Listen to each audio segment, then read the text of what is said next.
Have you ever heard somebody say, if you lower your intake of red meat by 5% and you replace that with vegetables, that will lower your risk of heart disease by 10 or 15%, something like that?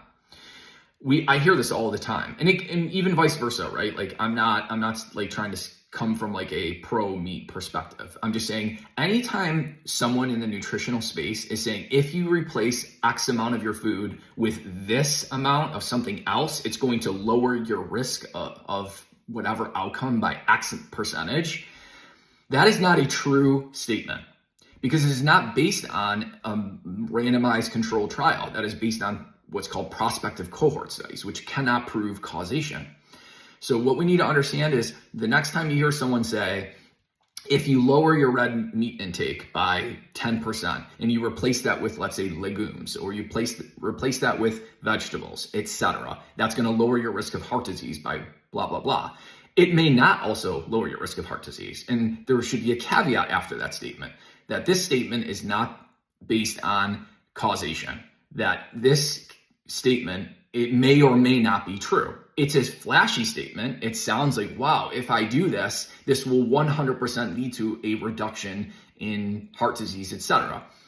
No, it will not. We do not have proof. The only way to prove that technically is a metabolic wart study, because we have to kind of have humility in the nutritional space. But unless you are controlling for everything and you're locking someone in a metabolic wart study and you are observing them 24/7, you have no idea if they're eating something different that's affecting the outcome, if they're exercising more, if they're consuming more caffeine, if they're consuming more alcohol, if they're smoking more cigarettes. Unless you control for every single factor besides the change of red meat, let's say for vegetables, then you cannot prove causation.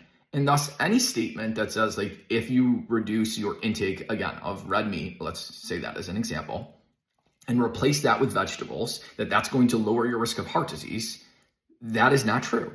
That is not based on an actual metabolic wart study, which is required to prove causation. It sounds strict. It sounds like, well, James is just, being really strict. That is what the discipline requires. In order to prove causation, you have to have a metabolic wart study.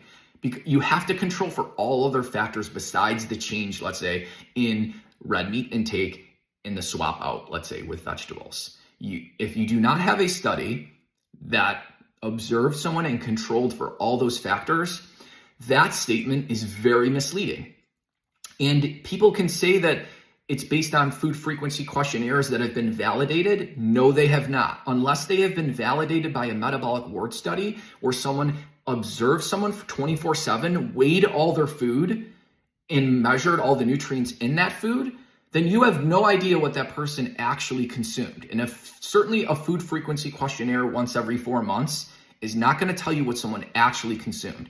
And prospective cohort studies based on that type of data is misleading and cannot prove causation. So the next time someone states, if you lower your intake of sodium or you lower your intake of red meat or eggs, it's going to reduce your risk of heart disease by this percentage, ask them, what is that actually based on? What type of evidence is that based on? I guarantee you it is not based on a metabolic wart study of any type of tenure that could actually basically have anything to do with someone's risk over decades.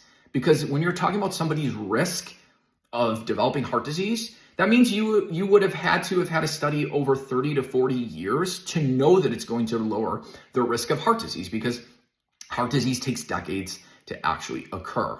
We do not have those studies. Thus, nobody should be making those statements that this is definitively true if they are using prospective cohort studies.